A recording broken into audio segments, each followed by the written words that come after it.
Todos, né? Sejam todos muito bem-vindos. Vamos então dar início, né, a nossa noite de estudo. Então, queria convidar todo mundo para fechar os olhos, né, para que possamos iniciar com a nossa prece, levando o nosso pensamento ao nosso amigo Mestre Jesus, esse irmão mais velho que está sempre conosco, nos acompanhando, nos amparando. A todos os nossos amigos espirituais, os nossos mentores, os amigos que nos acompanham, aos que vieram também assistir e aprender conosco, pedindo que nesse momento possamos unir as nossas melhores vibrações com os nossos corações cheios de alegria, de gratidão por esse momento, agradecendo a presença de todos que aqui estão para poder partilhar, contribuir, trocar experiências. E Mestre Jesus, sabemos que o Senhor segue conosco, que quando um ou mais está reunido em Teu nome, o Senhor ali está. E que o nosso coração possa ser terreno fértil, Senhor Jesus, para que as suas lições possam germinar dentro de cada um de nós, que o teu amor possa ser essa luz que nos guia nos dias fáceis como nos dias difíceis.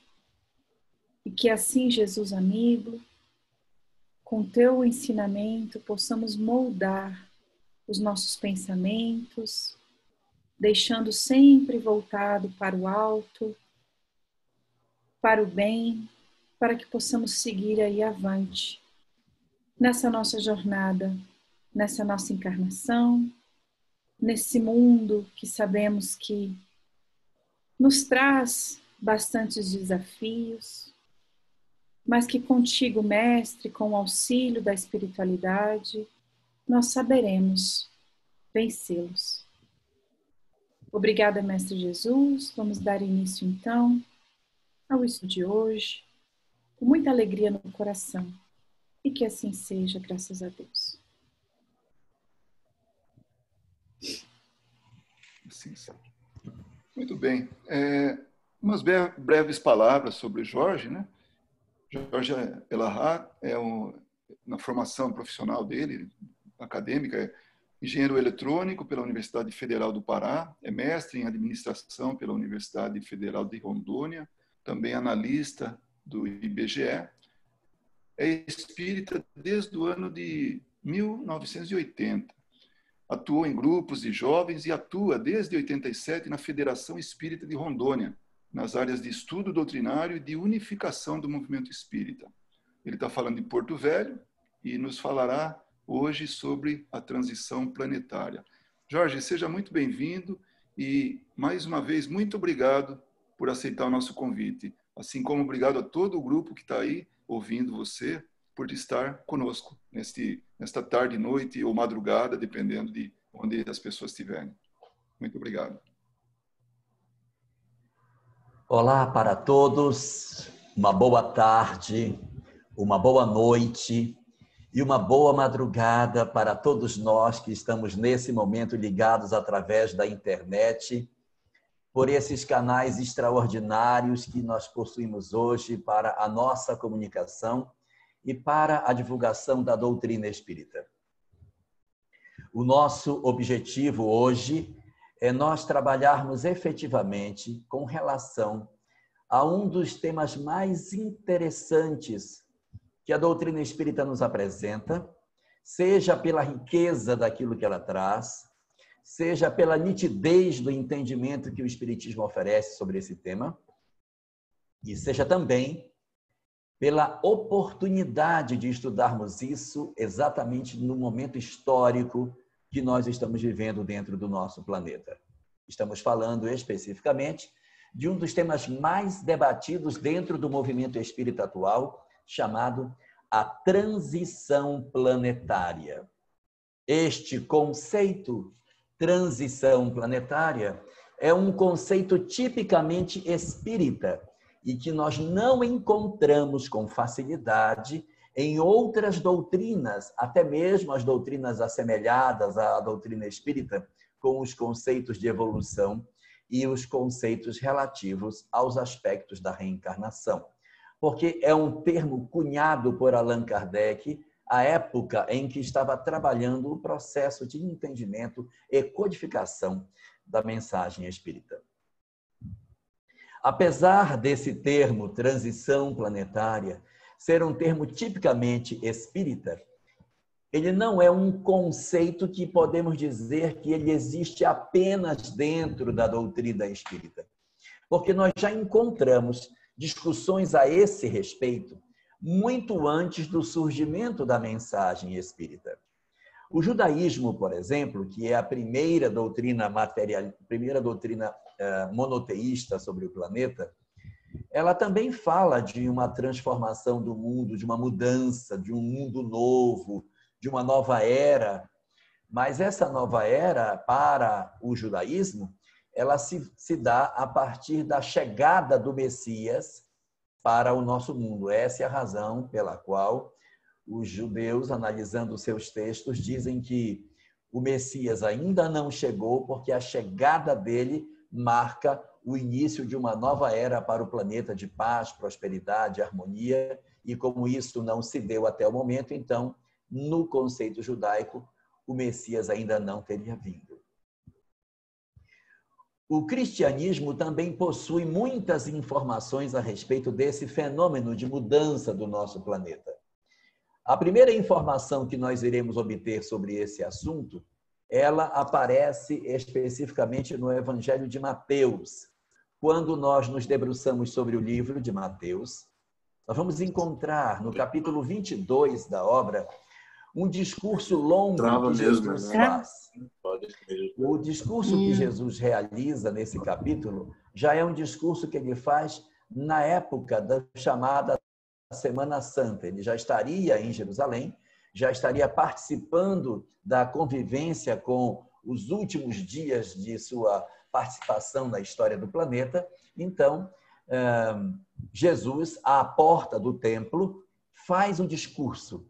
É um discurso longo, não tão longo como o discurso primeiro que ele fez, que é o Sermão do Monte, que o próprio Mateus registra em 3 capítulos, o sermão profético, que vai ser o último. Um abre sua vida pública, o outro fecha sua vida pública. Então, o sermão profético é bem diferente, porque é um sermão marcado por uma tônica distinta daquela que estava presente no Sermão da Montanha, que era um sermão cheio de consolações, cheio de mensagens extremamente confortadoras. O sermão profético fala do futuro da humanidade e apresenta um cenário complicado para o futuro do nosso planeta. Nele, Jesus assevera que a Terra irá viver grandes dores, processos de sofrimento, muitas angústias, e que tudo isso significará que nós estaríamos indo para o fim, para o final, e que o final dos tempos seria exatamente o indicativo do conteúdo básico desse famoso sermão, o sermão profético. Mas a obra que iria apresentar essa questão do futuro da humanidade de maneira mais detalhada, na ótica cristã, seria o último dos livros que compõem o Novo Testamento. O Novo Testamento é composto de 27 obras, 27 livros, cada um com um contexto diferente, e o último desses livros é chamado Apocalipse, em língua portuguesa. Mas se nós formos procurar esse mesmo livro em outros idiomas, ele não é chamado de Apocalipse. Por exemplo, em inglês, ele é chamado o Livro da Revelação, e assim aparece em várias outras traduções de vários outros idiomas. O Esperanto também chama essa obra de A Revelação. Por que isso? Porque a palavra Apocalipse, em grego, significa revelação. Então, na verdade, o livro ele não é um livro para falar de coisas terríveis. Ele é um livro para revelar as coisas. Só que, em português, por algum motivo, as pessoas preferiram não traduzir o nome da obra e ela permaneceu com o título em grego, Apocalipse. Isso levou, de certa maneira, em língua portuguesa, as pessoas acharem que Apocalipse significa desgraça.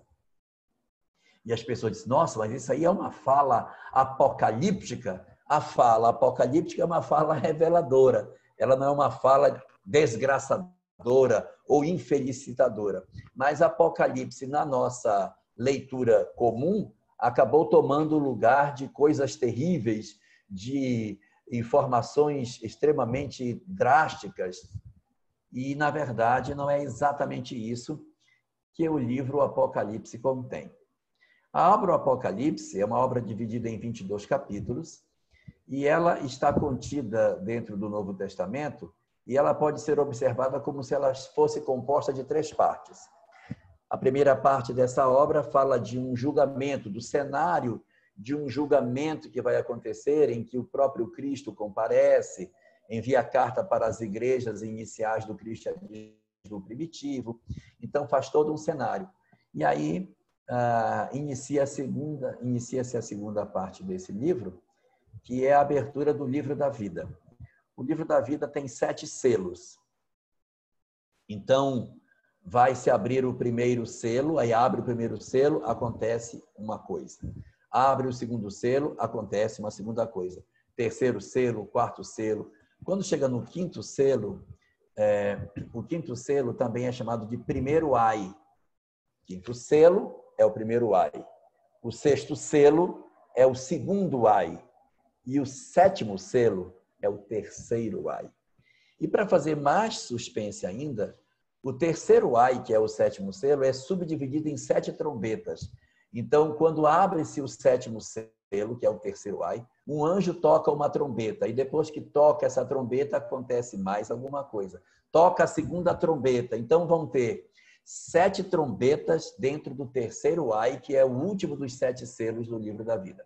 Toda essa sequência de selos, de ais e de trombetas, são acontecimentos que vão trazendo sofrimento, dores, estrelas que caem, a lua vira sangue, o sol deixa de dar sua luz, acontecem guerras, mortes, gafanhotos aparecem, é um conjunto de sofrimentos. Mas quando chega nas últimas trombetas, ocorre um fenômeno muito interessante. As últimas trombetas se referem-se a uma batalha chamada Batalha do Armagedon. A Batalha do Armagedon é a luta do chamado bem contra o mal, de certa maneira, aonde os espíritos que representam o bem vão ter uma luta com os representantes do mal.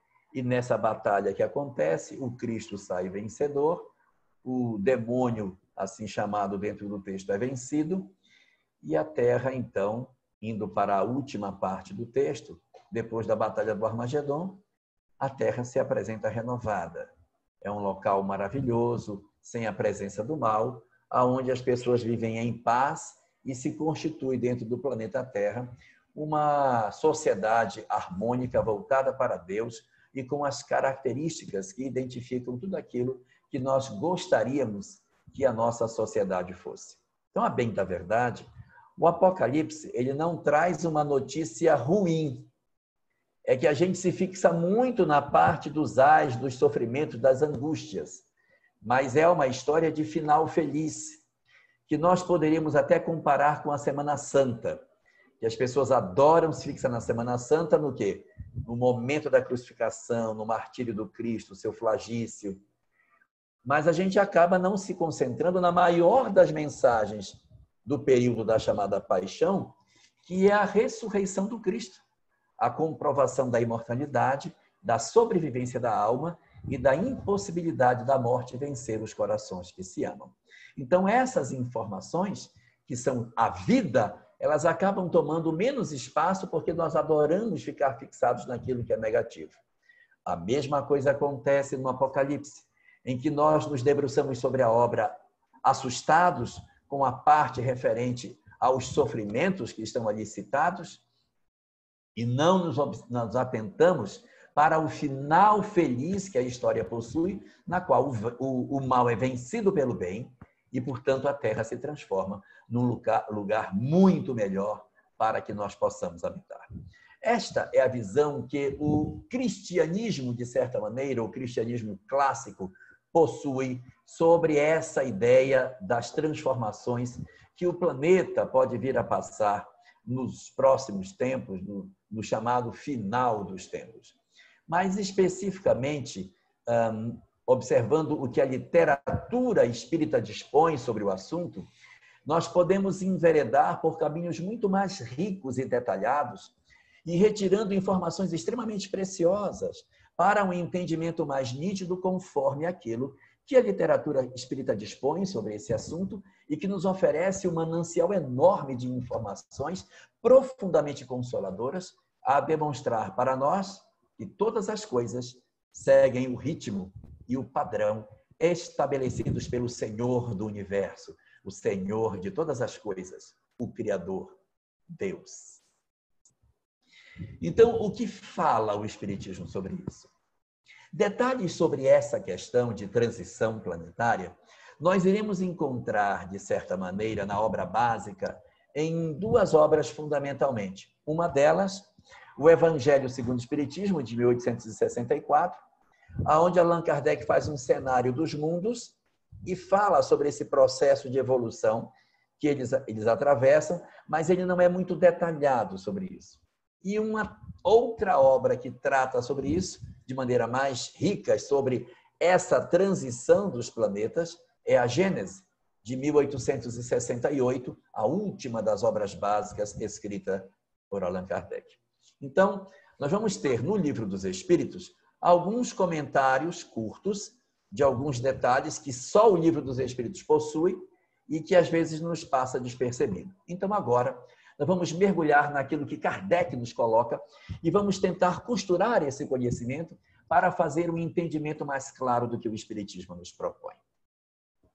A primeira informação que os Espíritos nos passam é que, ao contrário do que nós imaginamos, os mundos habitados no universo são incontáveis, porque assim como o Sol possui mundos em volta dele, as outras estrelas também possuem planetas em torno delas.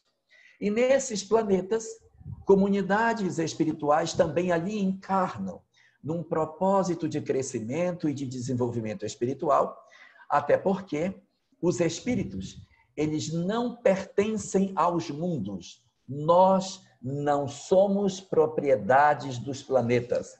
A questão 76 de O Livro dos Espíritos assevera que os espíritos são os seres inteligentes que habitam o universo. Nós habitamos o universo e não os planetas. Nós não pertencemos a um orbe particularmente. A nossa história não está jungida a um globo, a um orbe. Nós vivemos como seres do universo. E o que faz com que nós tenhamos determinadas características que nos fazem renascer em determinados planetas são duas situações diferentes. A primeira delas, o nosso grau de evolução. De acordo com o meu grau de evolução, eu sou propenso a reencarnar em um específico mundo.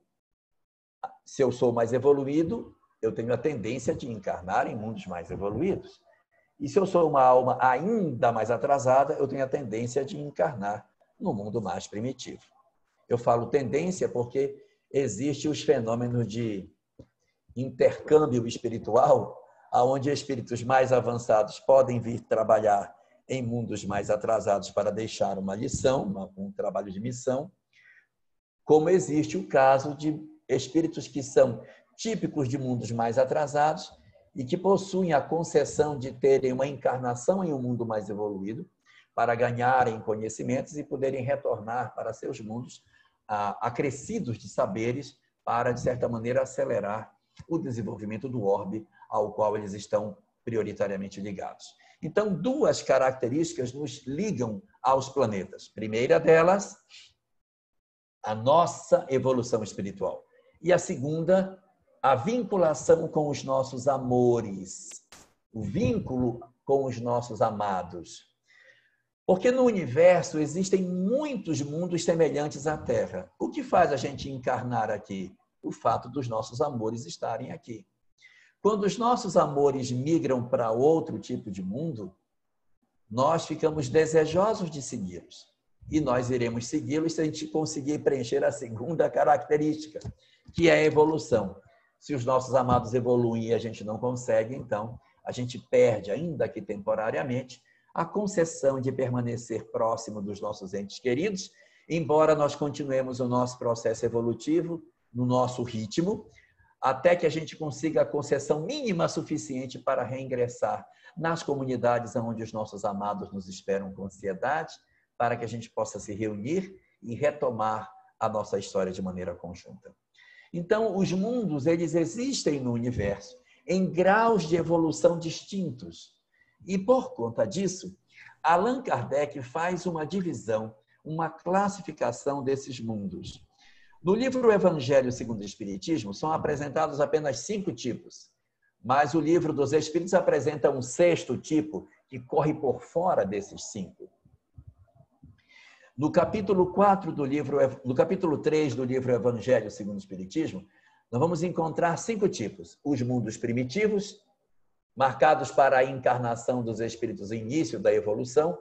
Vamos comparar com a Terra o período pré-histórico, mais ou menos assim, para ficar mais claro.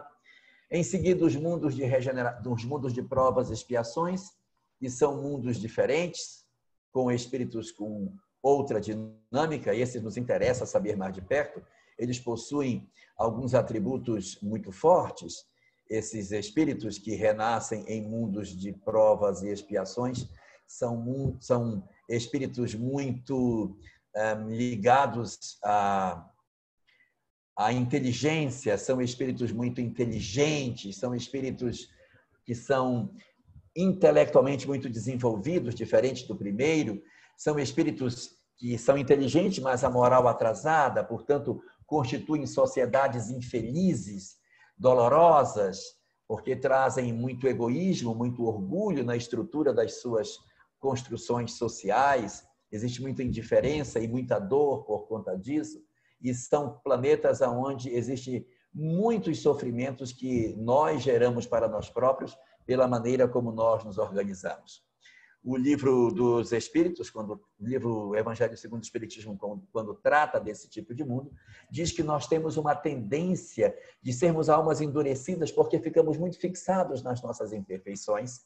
E os Espíritos dizem que é como se algo nos fascinasse, é como se algo nos prendesse nesse grau de evolução e nós temos dificuldade de abandonar os nossos atrativos do mundo físico para poder avançar.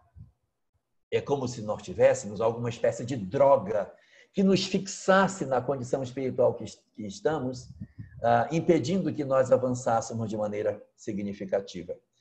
Isso aí, para os espíritos, poderíamos dizer que é como se fosse uma espécie de ópio. Ópio. Letra O com acento, letra P, letra I, letra O. Ópio. Que, na verdade, são 4 imperfeições que são citadas no Evangelho segundo o Espiritismo como sendo características desses mundos de provas e expiações. O de ódio, P de paixões, I de inveja e O de orgulho. São as 4 imperfeições que são citadas pelos Espíritos como sendo os qualificativos dos planetas chamados de provas e expiações. São também esses Espíritos citados no livro Evangelho segundo o Espiritismo como sendo espíritos exóticos. À primeira vista, quando se fala que eles são espíritos exóticos, nós achamos isso estranho. Por quê? Porque um espírito exótico parece assim um espírito estranho, esquisito. Mas não é esse o sentido que se quer dar para essa palavra. É que a palavra exótico, com o tempo, no português, ela foi como que perdendo um pouco o sentido que ela possuía. A palavra exótico, na verdade, se nós formos pensar pela leitura que nós podemos recolher do sentido mais próprio da palavra em si, exótico significa aquele que é de fora. Uma planta exótica é uma planta que é de outra região. Uma comida exótica é uma comida que é de outra região. Um espírito exótico é um espírito que vem de outra região. Os espíritos querem dizer com isso que é típico nos planetas de provas e expiações o tempo em que o planeta vive a condição de prova e expiação ser insuficiente para que ocorra o despertar do espírito. Eu vou repetir. O tempo que nós levamos de mundo primitivo para mundo de regeneração, essa janela de tempo, ela costuma ser menor do que o tempo que o espírito leva para despertar da condição de primitivo para a condição de espírito renovado, apto para ingressar numa sociedade de regeneração. Portanto, os espíritos se tornam exóticos. Em que sentido? Eles têm o hábito de migrar de mundos para mundos. A migração de espíritos nesse grau de evolução, ela é muito comum exatamente pela condição espiritual que nós nos encontramos. Isto significa dizer que nem todos nós que pertencemos à história do planeta Terra estamos nela porque fizemos a nossa evolução anímica desde o princípio do surgimento da vida orgânica até a condição de vida nominal no planeta. Nós podemos ser espíritos que viemos para cá num dado período da nossa história, em função de sermos almas endurecidas que em outros lugares em que habitávamos, o tempo, a janela de tempo foi se fechando e os nossos corações não acompanharam o processo de transformação íntima que deveria ter acontecido. Então, soou o momento para nós em que nós deveríamos ir para outro lugar para retomar o processo evolutivo como espíritos exóticos, migrando para outros planetas, num processo que não tem nada de estranho, é um processo natural, em virtude de sermos almas incapazes de nos acolhermos em sociedades mais avançadas. Então, nós passamos pelo fenômeno de migração espiritual coletiva, no qual nós ingressamos num outro planeta, e aí é muito interessante porque, ao mesmo tempo que nós não temos condição moral de permanecer onde estávamos, nós podemos dar um contributo intelectual extraordinário nos planetas aonde nós chegamos. É isso que justificou no nosso planeta, lá atrás, no passado, haverem civilizações extraordinárias que nós tivemos, repletas de espíritos que eram migrados de outros mundos e que aportavam na Terra, trazendo seus inúmeros saberes para que a gente constituísse aqui o albor da nossa civilização e a construção dos pilares básicos do conhecimento que estruturaram o saber no nosso planeta Terra. É isso que justifica tanta sabedoria em povos tão primitivos.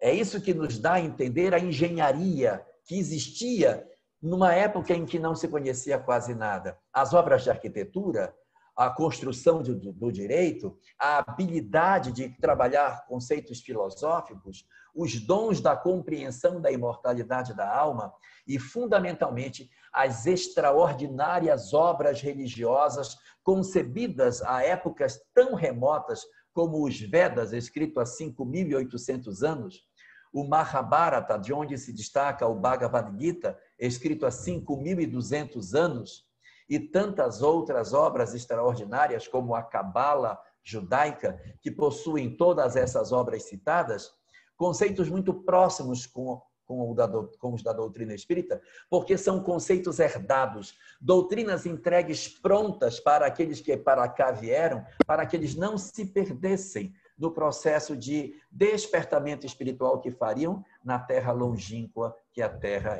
era para todas essas almas que aqui chegaram. Então, o fenômeno de migração dos espíritos na condição de exóticos é muito típico, exatamente pelo fato de sermos almas endurecidas e que precisamos de experiências para o despertamento nosso. Então, durante um período razoavelmente longo da nossa história, povos incríveis estiveram conosco, deixando o contributo de seu conhecimento ao tempo em que nós legávamos a esses companheiros as experiências que sensibilizariam suas almas, a ponto de que eles se desenfaixassem das imperfeições morais que tinham, e como já tinham a intelectualidade desenvolvida, eles, como se fosse um balão preso pelo fio, corta o fio, o balão sobe, e essas almas, então, foram retornando progressivamente para os seus mundos de origem, fazendo com que a Terra experimentasse um período de muita mediocridade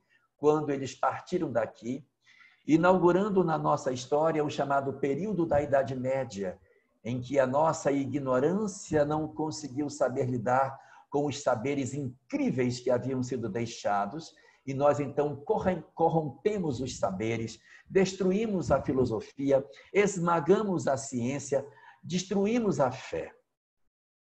E construímos uma sociedade profundamente ignorante e infeliz, decorrente das dificuldades profundas de lidarmos com os inúmeros saberes, como se de repente crianças tivessem alcançado a condição de entrarem no laboratório de química sem saber o que faziam.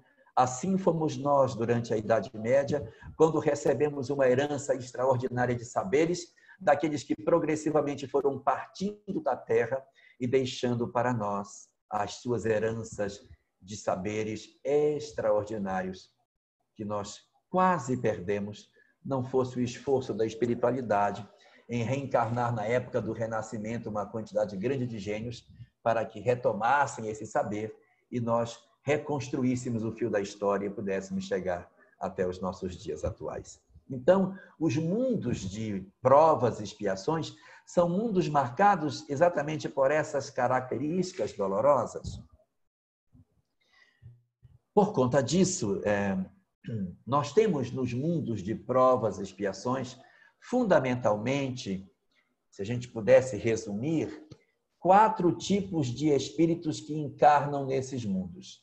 4.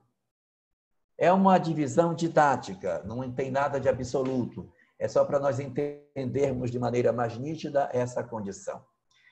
O primeiro naipe de espíritos que encarnam na Terra são os espíritos primitivos. Eles são bem poucos, mas eles existem. Almas ainda saídas da infância espiritual, não conhecem a escrita, têm a própria fala com bastante característica rudimentar, alguns não sabem nem a agricultura, vivem como se fossem nos dias atuais, mas no período chamado pré-histórico. Eles ainda não têm noção de Estado, a noção de família é muito frágil, eles estão na Terra, mas eles pertencem, a bem da verdade, a mundos mais primitivos, mas eles estão aqui para um processo de aprendizado e retorno progressivo para seus mundos, levando novas informações, assim como a Terra no passado também abrigou esse tipo de mundo. O segundo naipe de espírito que nós temos na Terra são os espíritos maus. Quais são os espíritos maus? São os que sabem o que é o bem, mas não fazem. Eu sei, mas eu não vou fazer. Eu vou me vingar, eu vou odiar, eu vou perseguir, eu não dou conta, eu não vou mudar, não estou preocupado com isso. São espíritos que possuem a característica fundamental de não serem capazes de empreender a sua mudança. Eles não são necessariamente perversos, eles são mais frágeis do que perversos, como dizia Jesus a Pedro o apóstolo na obra Boa Nova. Então, é essa fragilidade que constitui uma quantidade muito grande de espíritos na Terra. A grande maioria dos espíritos que habitam os planetas de provas e expiações são espíritos dessa condição, espíritos maus, que entre a opção entre o bem e o mal, eles fazem a opção pelo mal, porque o mal parece mais imediato, o mal parece mais fácil do que a disciplina do bem, então eles fazem a opção pelo mal. Por eles serem muito numerosos e uma maioria esmagadora nos mundos de provas e expiações, os espíritos, ao conceituarem as sociedades dos mundos de provas e expiações, dizem que são sociedades onde o mal sobrepuja o bem. Não é que o mal sobrepuja o bem, é que os maus, com U, sobrepujam os bons. Existe muito mais gente má do que gente boa. Então, por haver essa coletividade dessa natureza nos mundos de provas e expiações, é que essas sociedades são assim. E é importante observar que as sociedades que constituem os mundos de provas e expiações não representam a verdade do universo. Eles não são a boa amostra daquilo que os espíritos são. É como se alguém visitasse uma cidade e medisse seus habitantes por aqueles que estão hospitalizados. Não faz sentido eu visitar uma cidade, andar só no hospital e dizer, nossa, mas essa cidade só tem gente doente. Porque eu fui num local onde realmente se reúnem os doentes. O universo é muito grande, é infinito. E a Terra abriga uma amostra desses espíritos que são enfermos, que são doentes, que são aqueles que fazem a opção pelo mal. E exatamente porque eles fazem a opção pelo mal, Deus, para o progresso deles, reúne essas entidades no mesmo espaço para que eles ali, convivendo, um lapide o outro, um acabe lapidando as imperfeições do outro, de tal sorte que a convivência dos maus vai dar como resultado o aprimoramento deles até que eles assim decidam.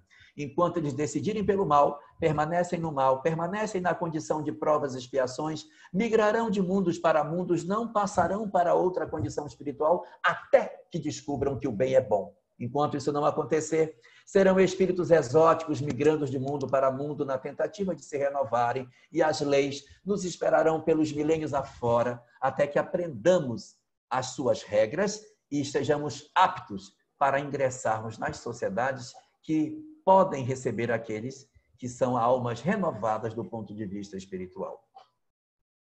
O terceiro naipe de espíritos que abrigam os mundos chamados de provas e expiações é um grupo pequeno, não é numeroso. São os espíritos bons. Existem espíritos bons nos mundos de provas e expiações, exercendo o trabalho de serem os condutores dessa sociedade, os que estão preocupados com o avanço desse orbe. Então, numa coletividade de entidades perturbadas, como é o mundo de provas e expiações, nós temos um elenco não tão numeroso de almas boas, que se unem como se fossem uma teia para garantir a harmonia do orbe, para que ele avance do ponto de vista do progresso científico, moral, filosófico, econômico, do ponto de vista ecológico e de todos os demais flancos do conhecimento humano. Portanto, além dos primitivos e dos maus, nós temos também os bons. Qual está faltando? Se nós já temos os primitivos, já temos os maus, já temos os bons, falta quem? O último dos grupos é chamado o grupo dos péssimos. Porque além dos maus, existe um outro grupo péssimo. O grupo dos espíritos péssimos são os nitidamente endurecidos. São espíritos verdadeiramente maus e que não estão, de fato, dispostos a fazer mudança nenhuma na sua história de vida. São entidades que, elas, quando encarnam, promovem uma mudança muito grande na sociedade. Esses espíritos, eles, quando vêm, eles promovem guerras, violência, tiranias, desgraças. São espíritos belicosos, são espíritos extremamente perversos. Eles corrompem os sistemas, eles destroem as sociedades. São espíritos corrosivos na sua forma de agir. E aonde eles passam, deixam um rastro de destruição, de desgraça, afetando a vida de milhares, de milhões de pessoas. Não são espíritos fáceis, são espíritos muito difíceis, mas são nossos irmãos. E exatamente porque eles são muito difíceis, esses espíritos chamados de péssimos, eles não possuem a condição de reencarnação muito franca no nosso planeta. Eles não reencarnam muito rapidamente. Eles reencarnam hoje, daqui a 4 séculos, 6 séculos, porque se eles encarnarem de maneira muito a miúde, eles não vão deixar a humanidade avançar. E outra coisa, eles não vêm com muita frequência. Eles vêm um de cada vez.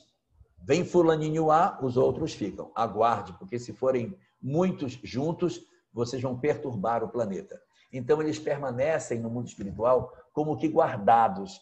E suas encarnações são extremamente analisadas, elas são muito controladas para que eles não façam com que a sociedade periclite pela perversidade e perturbação que suas ideias produzem.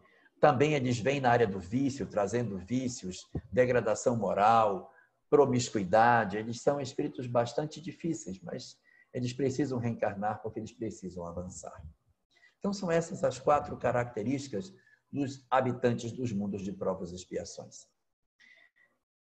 Depois desses mundos, nós encontramos um outro tipo de mundo, que são os mundos de regeneração. Está citado no livro O Evangelho segundo o Espiritismo, também no capítulo 3, e lá são apresentadas 7 características deles. Primeira, os corpos deles são semelhantes aos da Terra, não tem diferença. Corpo de mundo de regeneração não é de espírito sublimado, é igual ao nosso.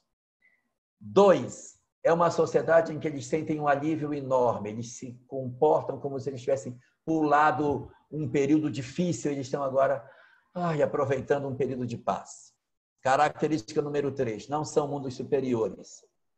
São mundos onde o espírito conseguiu entender que ele tem que mudar, mas os mundos não são de almas regeneradas.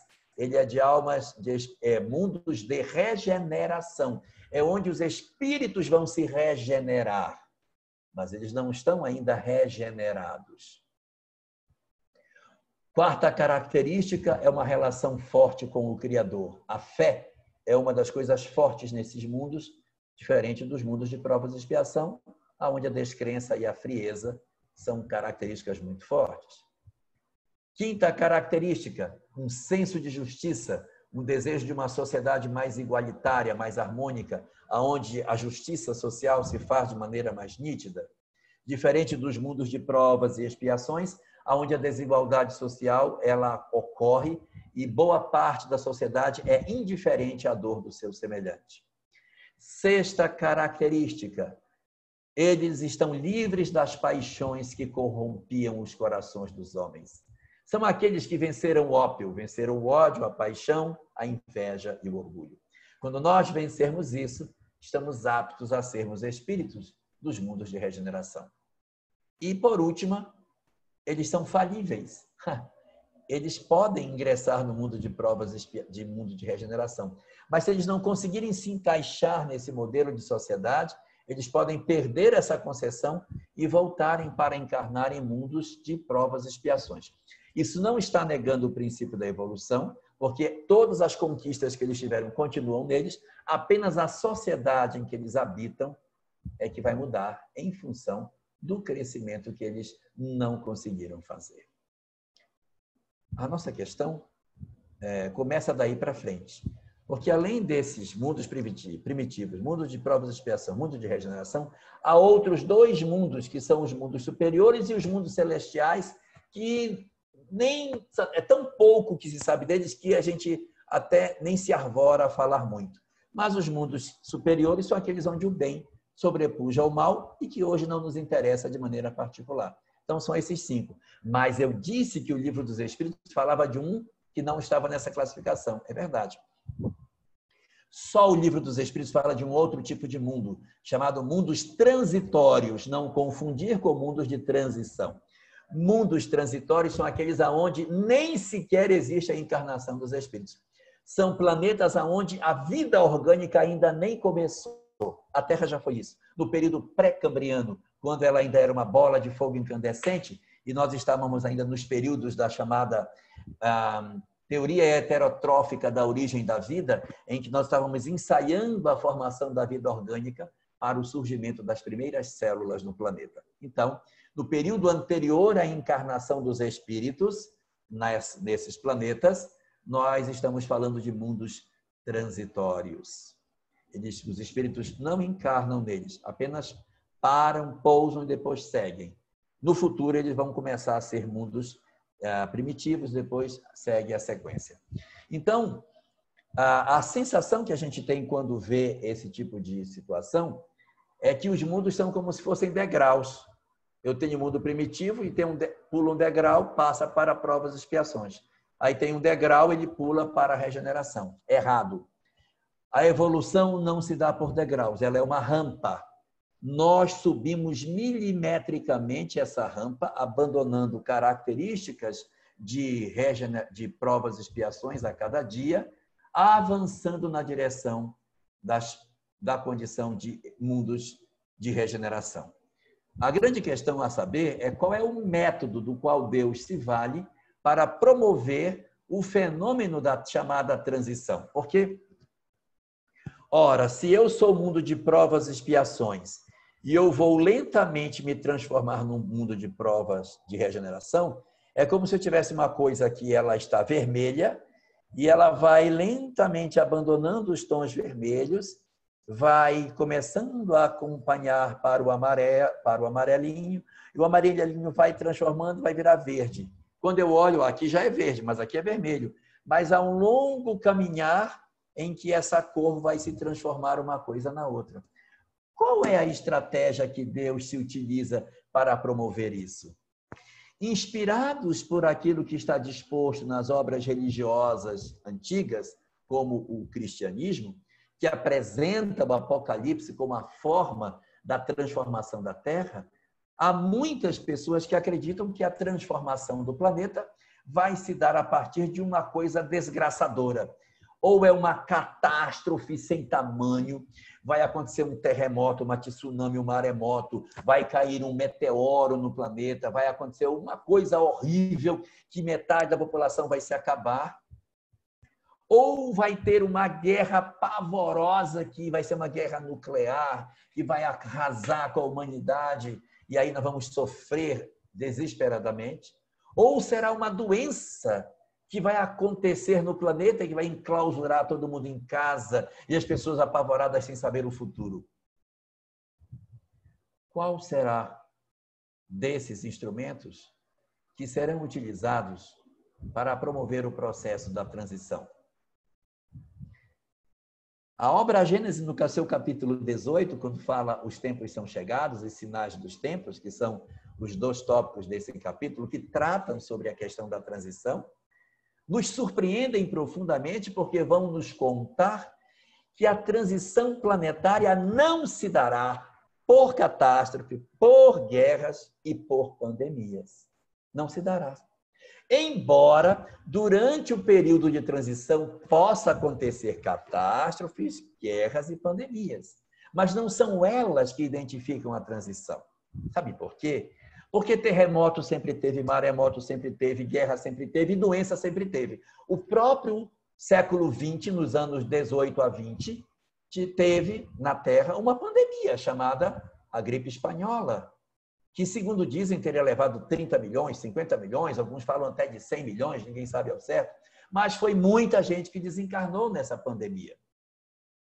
Então, houve uma pandemia e não era transição. Então, pandemia não é transição, porque a peste negra, durante a Idade Média, matou metade da população da Europa. Outros dizem que foi 1/3, pouco importa se é 1/3, se é metade, mas é muita gente. E não era transição. Então, pandemia, guerra mundial, nós temos 2 no século XX. Não era transição.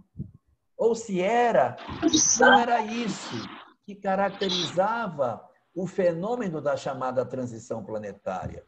Não são essas coisas. Por quê? Porque o Espiritismo nos diz o seguinte: não é o que acontece do lado de fora do homem que caracteriza a transição. O que caracteriza a transição é o que ocorre do lado de dentro da criatura. Porque, veja, a transição planetária não é uma mudança externa. A transição planetária é uma mudança interna. E eu provo. Lembram que os corpos são tão materiais como os corpos de provas e expiações? Então, nós já temos os corpos de regeneração. Lembram que nesses lugares os espíritos eram falíveis? Nós já somos espíritos falíveis. Lembra que não era um mundo superior? Então, não é uma coisa que está tão distante de nós. Existem 3 características que são o cerne do comportamento dos mundos de regeneração. Primeiro, a fé, que é essa relação com o Criador. 2, o senso de justiça. 3, a vitória sobre as paixões. Isso aqui é dentro e dentro do ser humano. Não é do lado de fora. Então, o que vai mudar, na verdade, é o homem. A transição planetária não é transição planetária, é transição do homem. O planeta, na verdade, se caracteriza pela maioria dos seus habitantes. É como se alguém perguntasse assim, de que cor é a floresta? E alguém dissesse, a floresta é verde. Não, a floresta não é verde. Verde são as folhas das árvores que constituem a floresta, nos dando a sensação de que a floresta é verde. Ela não é verde, não. Verde são as folhas. Assim também, o que caracteriza o mundo de regeneração? Não é o mundo que é de regeneração, é porque a maioria dos seus habitantes estão em condição de regeneração. E o que seria isso? Eles têm corpos semelhantes aos nossos, são falíveis, eles são espíritos que vivem no mundo que não é superior, mas tem 3 características incríveis: fé, senso de justiça e vitória sobre si mesmo. Essas 3 características são exatamente as 3 que Jesus diz que é o que salva o homem. Lembra da conversa dele com o doutor da lei, no capítulo 10 de Lucas, quando o doutor da lei pergunta, mestre, o que devo fazer para ganhar a vida eterna? A vida eterna é não precisar reencarnar mais, é a vida que vai e não volta mais. É a condição de eu me libertar desse planeta num outro local onde eu não necessite mais vir para cá. Isso que é vida eterna. O que eu tenho que fazer para ganhar a vida eterna? Aí Jesus diz para ele, o que está escrito na lei?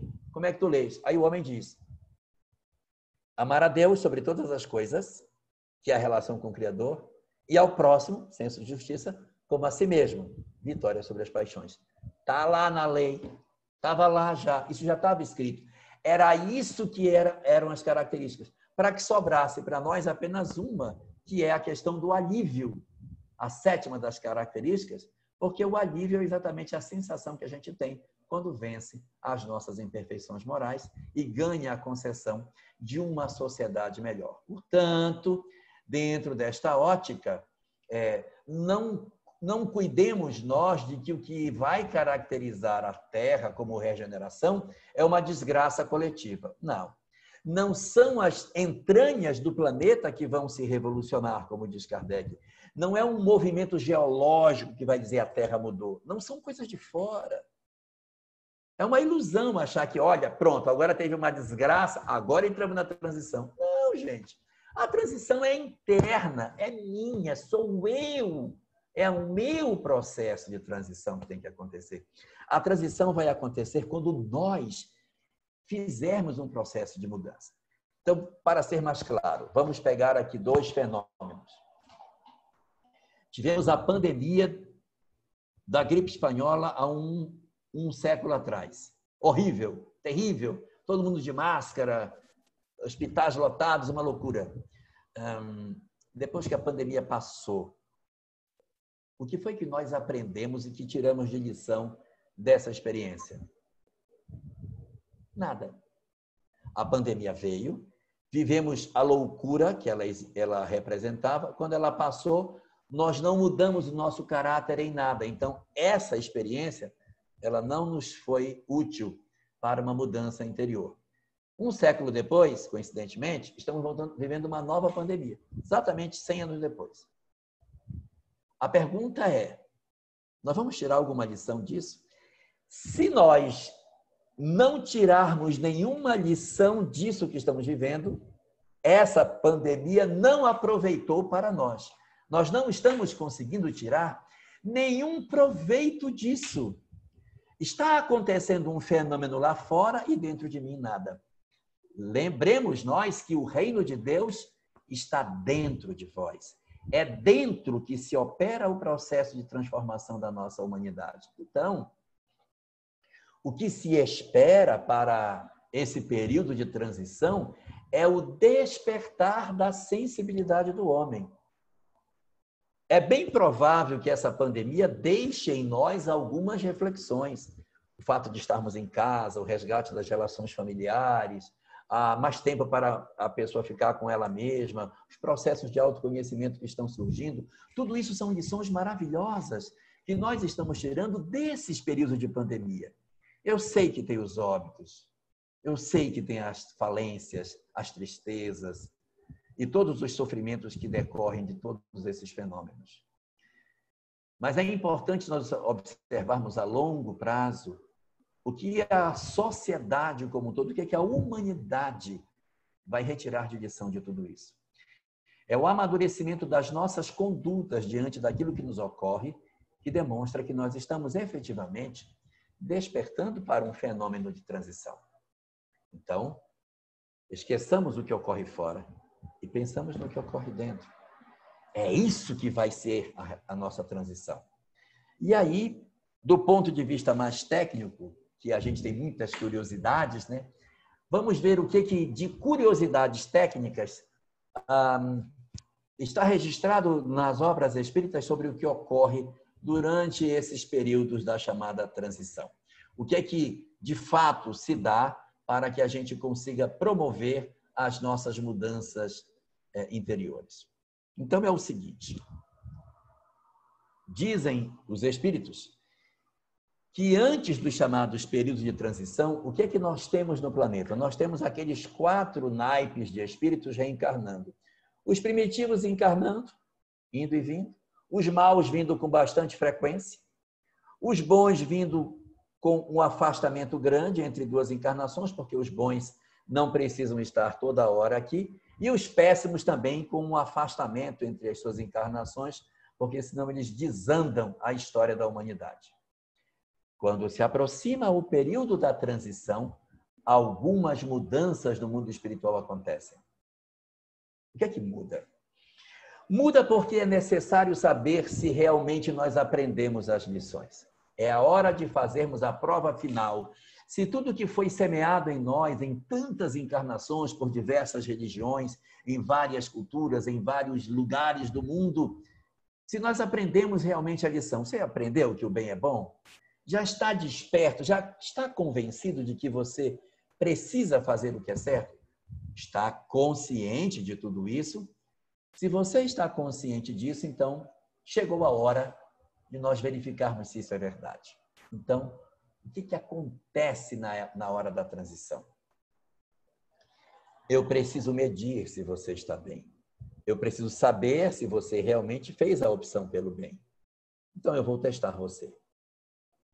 Lá no mundo espiritual, as portas que trancavam os chamados péssimos, aquelas almas difíceis e endurecidas, que não poderiam vir de uma vez só porque perturbariam a ordem social, elas recebem a concessão de renascerem todas ao mesmo tempo, promovendo na Terra uma convulsão de conceitos. Ou será que ninguém percebeu que nós estamos vivendo um mar de loucuras nos últimos anos, nas últimas décadas? Não há mais nitidez entre o que é certo e o que é errado. Não há mais nitidez entre o que se deve e o que não se deve fazer. Porque tudo o que se poderia pensar é apresentado por alguém como sendo uma conduta correta. Os extremos estão todos postos na Terra. Todos estão na Terra. Por quê? Porque as entidades do mundo espiritual que não tinham a concessão de encarnarem para não perturbarem o planeta, veio tudo de uma vez, está tudo aqui. Ou ninguém percebeu que está tudo de cabeça para baixo. É a presença desses espíritos que convulsiona os conceitos. E o objetivo disso é cumprir o que estava escrito na parábola do joio e do trigo. Quando chegar a hora da colheita, nós vamos deixar tudo e quando crescer, aí eu vou saber quem é joio e quem é trigo. Solta todo mundo e vamos ver. Quem for trigo vai mostrar que é trigo. Quem for joio vai mostrar que é joio. Porque os convites para o mal são extremamente escancarados hoje. Nós recebemos convite para todo tipo de conduta, como se todas elas fossem normais. Elas não são normais, porque normal é aquilo que é conforme a lei de Deus. Elas são, na verdade, comuns. Comuns significa muita gente está fazendo. Mas pode ser comum, mas não é normal. Porque normal é aquilo que segue a orientação do que está disposto nas leis morais, contida na 3ª parte do Livro dos Espíritos. Por essa razão, portanto, nós estamos vivendo nesse mar de loucuras, nessa convulsão de conceitos para saber, você é realmente bom? Você vai provar se você é realmente bom, se você não se sentir seduzido pelas ideologias que estão borbulhando por todos os lugares, apresentando normalidade em diversos conceitos que antes eram tidos como estranhos.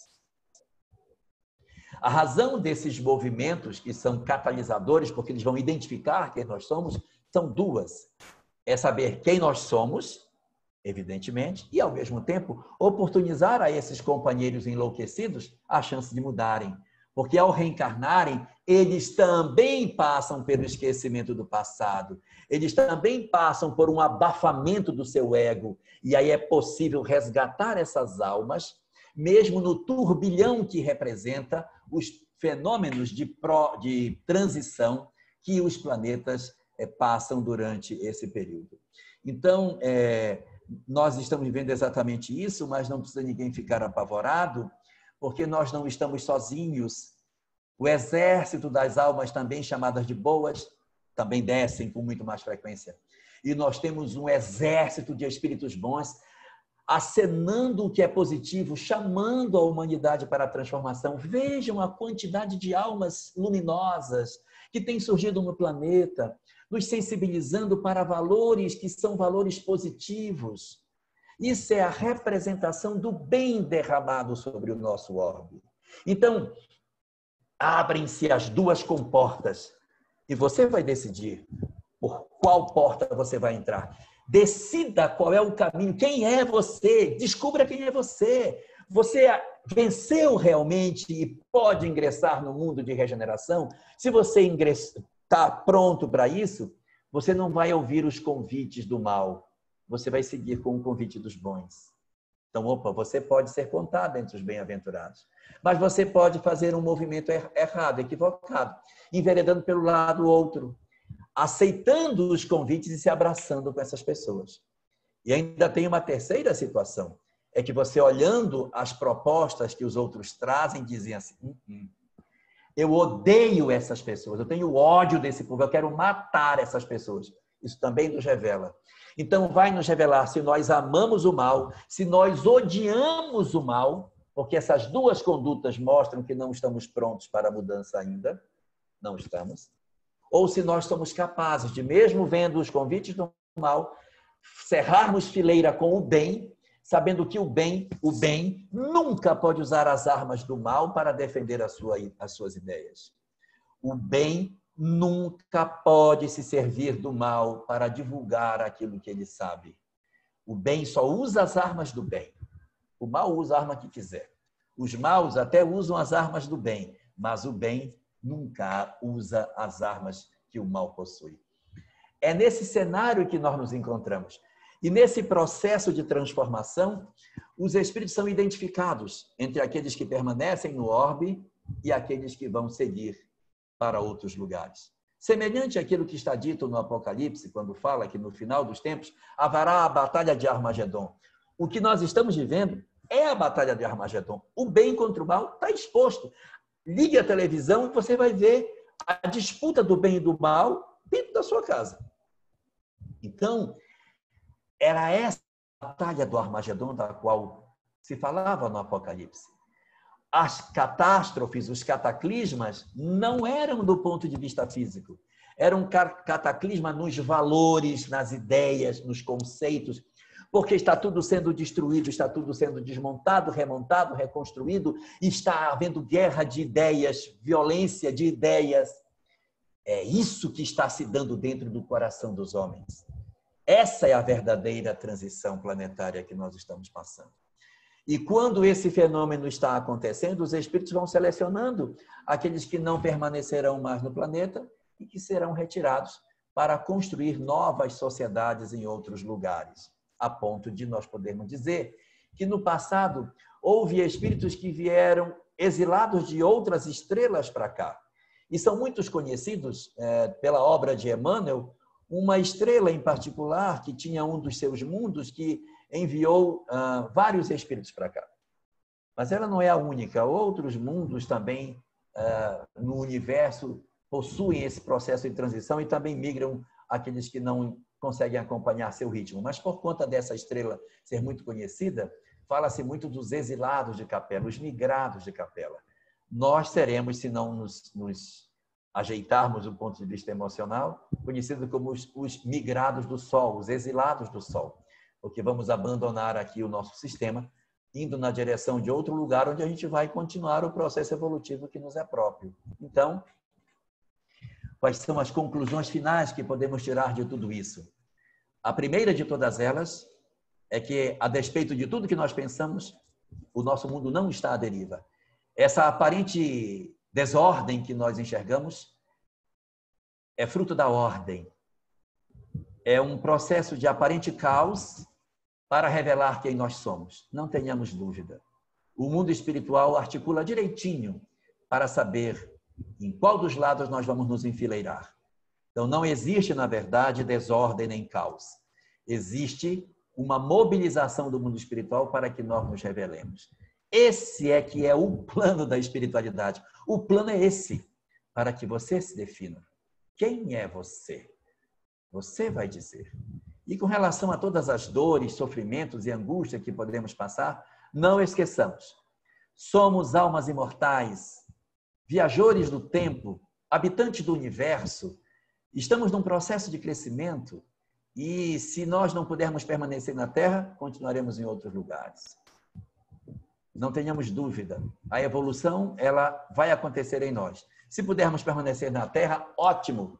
Fiquemos aqui para dar o nosso contributo na transformação desse orbe que está num processo belo de transformação. Mas se nós não conseguirmos, a lei possui mecanismos para que a gente aprenda em outros cantos.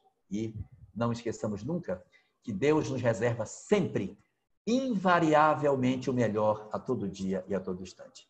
E só para concluir as minhas palavras, eu quero lembrar que muito mais importante do que a transição planetária é nós exercermos a nossa transição para que nós sejamos habitantes típicos do mundo de regeneração.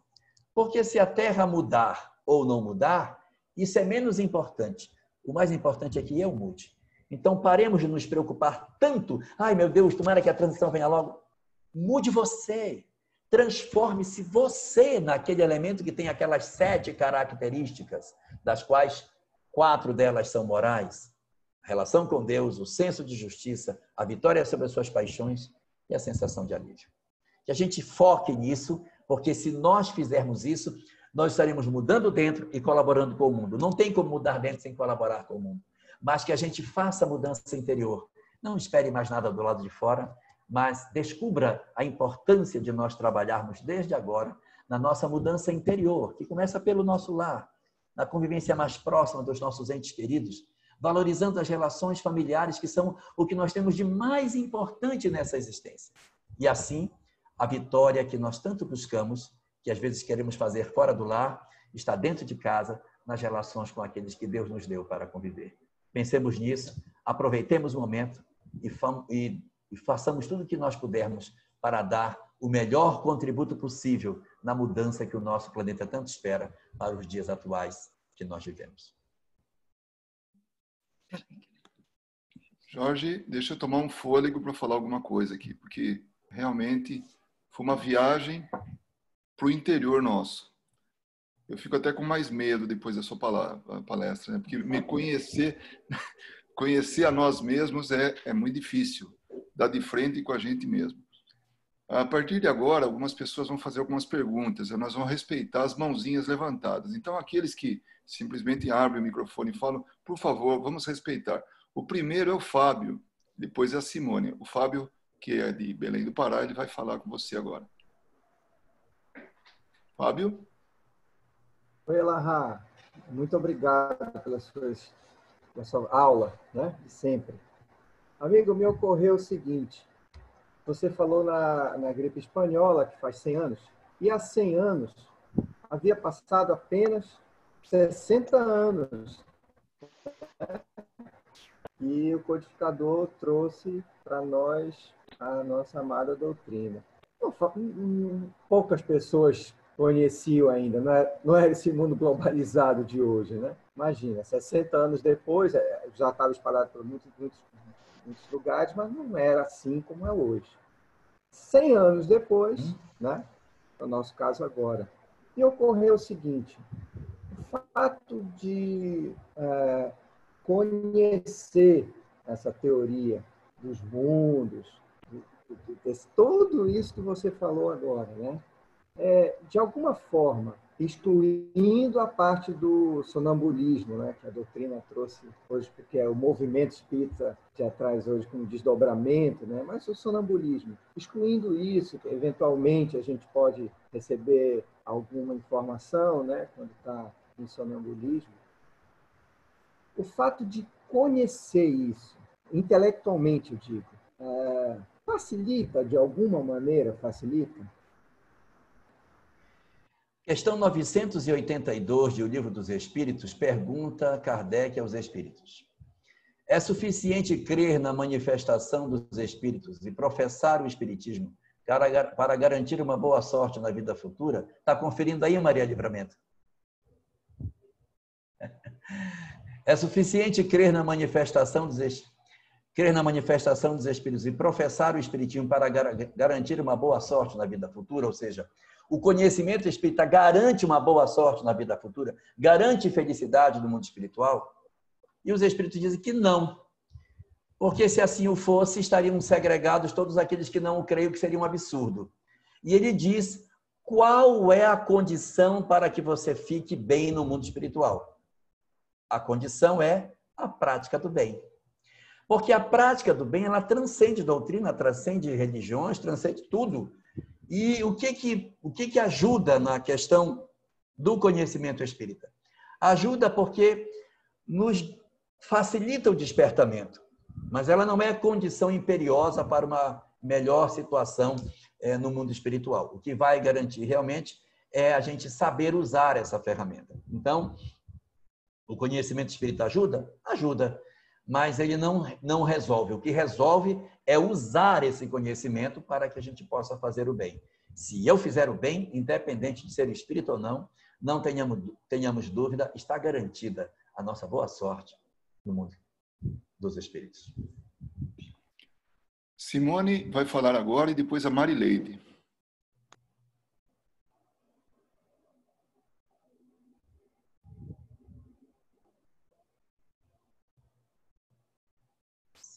Simone. Seu microfone está desligado, querida. Ativar. Aí. Ativou? Ativou. Desculpa. É a transição planetária, que nem o senhor estava falando.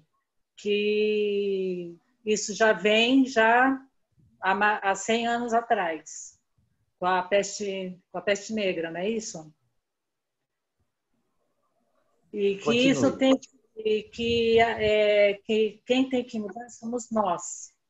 Que isso é de dentro para fora. Não adianta a gente querer achar que tudo, que vai acabar essa pandemia, que todo mundo vai mudar ao mesmo tempo, que não vai acontecer isso. Certo. Porque nós temos que querer que tudo mude, né? Que nem a situação do governo, as pessoas. Qual é a minha pergunta? Isso vai levar bastante tempo ainda, porque eu acho que ainda falta bastante, né? Porque falta bastante discernimento das pessoas. Eu me fiz entender? Entendi. Ok, vou responder, ok? Muitas pessoas divulgam datas limites e uma série de outras informações como se existisse um dia marcado para ter a transição e acabar e o mundo virar a regeneração. Isso não é verdade. Item 267, parágrafo 8º do Livro dos Médiuns. Lá diz o seguinte, que os espíritos levianos adoram prever acontecimentos com data marcada e que toda previsão com data marcada é indício de mistificação. Então, qualquer data que marque, desacredite. Não existe data limite. É como se nós quiséssemos dizer que horas que o sol nasce. Que horas que o sol nasce? O sol começa a nascer quando vem aqueles primeiros raios, aí vai devagarinho, quando vem, aí o sol surgiu. Então, a mesma coisa é a transição, ela não se dá de maneira abrupta. Ela vai se dando assim, vão criando ilhas de regeneração, essas ilhas vão crescendo, elas vão crescendo e vão se tocando, e daqui a pouco a superfície do planeta está tomada por essas ilhas que se integram e fazem uma nova sociedade regenerada. Mas isso é uma obra do tempo, você tem razão. Isso vai demorar para acontecer. Eu vou falar uma coisa que eu penso, isso aqui não é doutrina espírita, isso é meu pensamento. Eu penso assim, o homem de regeneração ele tem que vencer o orgulho e o egoísmo. E eu acredito, esse é meu pensamento, que o egoísmo humano gera fome. A fome é fruto do egoísmo. E a guerra é fruto do orgulho, porque é o orgulho que faz as nações guerrearem. Então, o dia que a gente vencer o orgulho e o egoísmo, ou seja, estivermos aptos para a regeneração, nós não teremos fome nem guerra na Terra. Aí eu pergunto para você, quando vai acontecer? Ano que vem? Não, né? Vai demorar aí. Quanto tempo vai levar? Vai levar o tempo que tiver que levar. Então, existe uma janela de tempo para isso acontecer.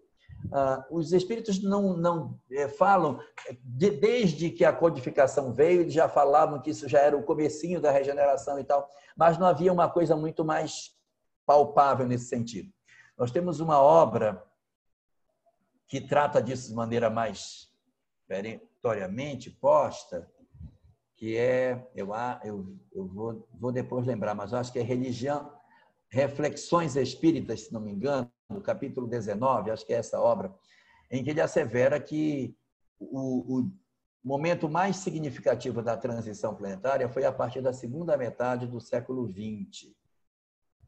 Não é que vai ser assim, olha, nasceu em 1º de janeiro de 1950, pronto, já é da transição. Mas é um período em que você observa muitas mudanças. Até 1940, a sociedade não tinha tantas transformações. É a partir de 1950 que a sociedade muda, a igreja tira a batina, em 1960, no Concílio do Vaticano II, o padre para de fazer a missa em latim, vira de frente para as pessoas, ele vai tirar a batina. Há uma mudança muito grande na religião, há uma mudança forte na escola, os professores batiam nos alunos, isso muda. O modelo de família também muda, a relação de pai com filho era muito vertical, a própria relação do marido com a esposa era muito vertical, os processos de machismo eram muito também rígidos, e isso acaba. Então, você vai observar uma mudança muito forte de conceitos exatamente nesse período, feito por um grupo de espíritos bastante rebeldes que reencarnaram todos juntos.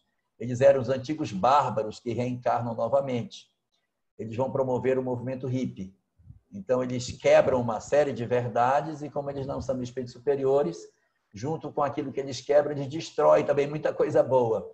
Aí trazem as drogas, sexo, rock and roll, né? Não tanto que rock é uma coisa ruim, mas é aquela ideologia do laissez-faire que acaba promovendo na sociedade uma ruptura muito forte nos anos 60, 70. E isso aí é exatamente a consequência desse reencarne coletivo. Agora, data para isso acontecer, para fechar, nós não temos. Existe uma programação no mundo espiritual e essa transição vai se dar com os homens, sem os homens ou apesar dos homens. Com os homens é a gente colaborando e ela ocorre mais cedo e a gente fica. Sem os homens é com a gente indiferente assistindo os espíritos superiores tentando fazer. Vai demorar mais e talvez a gente fique. Apesar dos homens é nós lutando contra o processo evolutivo. Aí vai demorar bem mais e com certeza a gente não fica. A Marileide vai falar agora e depois a Maria do Livramento. Nossa, realmente sem fôlego. Coisa incrível. Obrigada, que aula, que lição. Eu fiquei assim... Aliás, eu não sei como é que eu vou falar. Bem, a minha pergunta é a seguinte. Na minha percepção, eu creio que na Terra existem mais pessoas boas. Eu não sei se eu não entendi direito. Eu creio que tem mais pessoas boas que mais, não é? E quanto a minha pergunta é essa, ou eu não entendi direito? Não, é isso mesmo. Na Obras Póstumas, que é uma obra que presumivelmente foi escrita por Kardec, a gente não tem certeza disso porque os seus continuadores reuniram o que tinha na gaveta e publicaram, então não dá para a gente dizer, não, tudo que está lá dentro realmente foi Kardec que escreveu, mas lá tem um texto muito interessante falando sobre a evolução da sociedade, em que ele diz o seguinte, ele levanta uma hipótese. Imaginemos que 25% da nossa sociedade é formado de gente boa. 25%. 25% é formado por gente ruim. 25 mais 25 deu 50. Está faltando 50. Os outros 50 são Maria vai com as outras. Eles não sabem se são bons ou são ruins. Só que aqueles que são maus influenciam seu pensamento e eles acabam se juntando com esses chamados maus e fica 75 de maus contra 25 de bons. E aí nós temos aquela sensação de que o mal é muito mais numeroso do que de fato ele seja. Por quê? Porque os maus são intrigantes e perversos e eles acabam seduzindo os indiferentes para que eles também façam a mesma. Você é besta, vai e pega, tá lá, vai lá e pega. E a pessoa fala, pega, pode pegar, e a pessoa vai lá e faz. Tem uma mobilização, uma passeata na rua, aí um joga uma pedra, quebra uma vidraça, os outros que não quebrariam se sentem estimulados, vão e fazem, né? Então, acaba acontecendo que os maus, por serem intrigantes e perversos, eles seduzem e empurram os indiferentes ou os indecisos na direção daquilo que eles querem. Aí diz Kardec, se os bons fizessem o trabalho que os maus fazem de convencimento, trazendo os indiferentes para o seu lado, nós veríamos uma inversão na sociedade, nós teríamos 75% de pessoas boas contra 25% de pessoas ruins. Eu vou aproveitar para falar de uma coisa dentro disso. Alimentação. Nunca se discutiu tanto alimentação animal como tem se discutido no presente. Os veganos, os vegetarianos têm ganhado muito espaço. Porque antes os que comiam carne diziam assim, é bobagem, comer mesmo e acabou. E os outros, vamos comer. Aí todo mundo comia. Mas os que eram vegetarianos ficavam muito restritos, muito contidos. Hoje esse movimento está ganhando mais força, está empurrando de volta e as pessoas que se alimentam de carne, elas estão passando por um processo de constrangimento movido pelo fato deles levantarem a questão da crueldade, de uma série de coisas, e você percebe um avançar das iniciativas veganas e das iniciativas vegetarianas, ou ovo-lacto-vegetarianas, como se queira, mas a redução progressiva do consumo de carne, abordando a questão da crueldade. O próprio movimento espírita, por exemplo, quando eu era menino, dizia assim, olha, nós não devemos comer carne animal, porque o fluido do animal fica em nós, impregna na pessoa, e quando você vai para a reunião mediúnica, você está pesado. Então, você não deve comer para não ter problema de comunicação mediúnica. Observe que a justificativa é uma justificativa extremamente egoísta. Eu não estou preocupado com o animal, eu estou preocupado que eu vou ficar mal. O animal que se dane. Então, assim, a gente era orientado a não comer carne, porque pelo menos no dia da reunião mediúnica, para que você consiga sintonizar. Ninguém está preocupado no animal. Hoje, qual é a discussão? Crueldade com os animais. A pessoa pensa assim, é gostoso uma picanha, mas é crueldade. Eu sei que é gostoso, mas a galinha também tem família. Então, quando você começa a entrar com conceitos que você tira de você o foco e começa a olhar o outro, é uma outra forma de enxergar e faz parte de um processo de amadurecimento.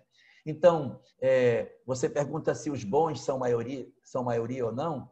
A obra espírita diz que, nos mundos de provas e expiações, os maus ainda preponderam. Mas eles, como são intrigantes e perversos, eles fazem-se parecer muito mais numerosos do que eles são. Se você perceber, a nossa sociedade, você na sua casa, tranca a porta, tranca a janela, tranca isso, por causa do ladrão, do isso, daquilo, que são um percentual mínimo dentro da sociedade. Então, é um percentual muito pequeno que apavora toda a coletividade, porque são intrigantes e perversos e levam sua perturbação para uma quantidade muito maior de pessoas. Quando os bons se juntarem e quiserem fazer a reversão desse processo, eles com certeza conseguirão influenciar muito melhor a nossa sociedade. Nós temos agora a Maria do Livramento. Obrigada. A Livramento vai falar e a última questão antes do fechamento. Então é só para revelar que em francês o Apocalipse está dizendo aqui que é na Bíblia, a Bíblia de Jerusalém, está dizendo que é uma revelação feita de Deus para os homens. E também... Como é o nome do Apocalipse em francês? Apocalipse. Você sabe? Exato. É Apocalipse, né? Igualmente. Exato. Eu falei em português ou em francês? Que dúvida. Pois é, a revelação do... Então.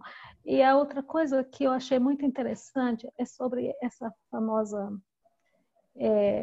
nossa mudança. Desde quando eu comecei a estudar o Espiritismo, eu sempre disse assim, eu quero estudar o Espiritismo não para ir para o nosso lar, mas para ir trabalhar no umbral.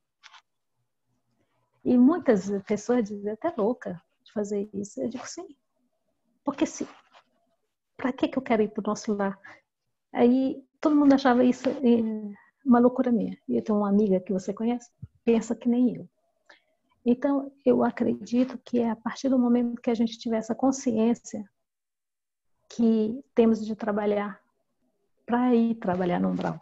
Temos de estudar aqui nessa vida para ir ajudar nossos irmãos no umbral, que aí a gente vai começar a mudar. Eu acredito que é assim que faz a mudança. E o que me levou a pensar isso? Foi o livro Jesus no Lar, o capítulo 25, A Visita da Verdade. Eu acho linda essa história, e é um homem na caverna que tem toda aquela história, e aí Deus manda 3 coisas. Então eu acredito, isso aí me disse, poxa, eu tenho de ser uma boa espírita para ir para o umbral, não para ir para o nosso lar. Então era só isso que eu queria completar, porque eu disse que teria de colocar esse pedacinho aí. Obrigada. Muito bom, muito bom. Bom, Jorge, mais uma vez, muito obrigado. Você discorreu tão, assim, de forma, assim, muito, muito elevada, tudo, e ficou bem claro na mensagem que a modificação, aquilo que Kardec falou, é nas entranhas, né, da sociedade, e não geológica, e nada disso. Essa é a modificação, que nós vamos realmente ter que se transformar. Não tem jeito, não tem jeito. Eu pediria agora para a Inês fazer o encerramento.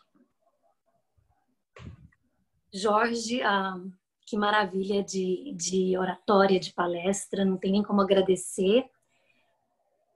Para mim foi muito, eu acho que as pessoas que se reúnem aqui, os que a gente às vezes se reúne 2 vezes na semana, 3, 4, uma coisa maravilhosa da doutrina é ver, a gente poder falar de várias coisas, sempre chegando naquele foco que é Deus, Jesus, nosso pai, nosso irmão, nosso governador, nosso guia. Mas poder falar de várias coisas, né? Falar do amor, poder falar da ciência, como para mim hoje foi uma coisa assim, de vários planetas, de várias orbes, de várias outras formas de existência, né? Que às vezes, se você não tem aquela capacidade de ver, né? De ter uma visão um pouquinho mais ampla, fica difícil. Então, para mim, quanto mais eu aprendo da doutrina, mais eu me apaixono por isso. Porque é tão ampla, e eu acho que a gente ainda está assim, né? Só no túnelzinho, ainda não abriu, ela ainda não está assim, bem expandida, mas é uma coisa muito maravilhosa. É como um farol de luz, eu acho, realmente para a gente que procura, né, evoluir. E como a Maria disse, a gente não evolui para ir para o céu, né? A nossa evolução é para voltar, para a gente ajudar as pessoas, os espíritos que ainda não estão ali, não encontraram a luz, para trabalhar no umbral, entendeu? Muitas vezes no desdobramento, eu até falo com o Luiz e a Vera, eu falo, gente, quanto mais eu rezo, mais assombração aparece, que eu tenho pesadelo toda noite. Aí eles me explicam, não, pode ser que você no desdobramento esteja, né, ali ajudando. Então, assim, fica fácil de entender até o pesadelo. Então, assim, é muito maravilhoso. Então, não tenho nem palavras de agradecimento, por essa hora aqui que a gente passou com você. Foi um aprendizado que vai ser inesquecível, tá gravado, eu vou assistir várias vezes. Então, com isso, eu gostaria de fazer a prece de encerramento. E então vamos elevando o nosso pensamento ao Deus, nosso Pai Todo-Poderoso, Criador de tudo e de todos, em um agradecimento enorme ao nosso irmão Jesus Cristo, nosso guia, nosso mestre, nosso irmão maior. Obrigada, meu Deus, obrigada, meu Jesus, por esse momento de aprendizagem, essa família maravilhosa que a doutrina nos apresenta a cada dia. Sempre amigos novos que chegam aqui, que nos visitam. Uns permanecem, outros vão, outros vêm. Obrigada, Senhor, pela maravilha que é essa doutrina na nossa vida, por esse momento maravilhoso. Obrigada aos espíritos de luz que nos guiam, não só aqui, mas no nosso dia a dia, nas nossas 24 horas que estamos como aqui, seres encarnados. Guiam nossos passos, sempre nos aconselhando ao bem, nos ensinando que é o amor a Deus, o amor a Jesus que nos levará a eles, que nos abrirá os caminhos para que possamos chegar juntos na meta final, que é alcançar a luz de Jesus, para que possamos, como Ele, espalhar a luz aos outros e assim expandindo cada vez mais o nosso universo de luz. Senhor, obrigada por esse dia maravilhoso e iluminado, que assim continuemos aprendendo cada dia mais, cada dia nos fortificando, para que possamos, com isso, levar o teu trabalho, levar a sua semente para aquelas pessoas que ainda não te encontraram, meu Deus. É com muito amor, com muita emoção e com muito agradecimento. Jorge, muito obrigada por esse momento e por muito aprendizado que você passou para a gente nessa noite. Que assim seja, fiquemos todos com Deus no coração, Jesus na alma e continuemos assim, aprendendo sempre. Que assim seja, amém. Graças a Deus. Gratidão a todos. Gratidão a Jorge, gratidão a todos. Um beijo a todos. Eu particularmente quero agradecer a todos que nos auxiliaram. Vocês que estão aí, cada um nas suas casas, com essa vibração muito amorosa, para que o Jorge pudesse transmitir tão lindos e bons ensinamentos para a nossa vida. Realmente, o nosso muito obrigada a todos vocês. Um beijo. Obrigada. Boa noite. Cada um. Boa noite. Obrigada. Boa noite. Uma boa É noite. difícil até sair. Boa noite. Vamos ficar falando boa noite até amanhã. Obrigado. Muito obrigada. Muito obrigada, Jorge. Muito obrigada. Boa noite, boa noite, boa noite. Fiquem com Deus, que eu vou ficar com ele. Boa noite.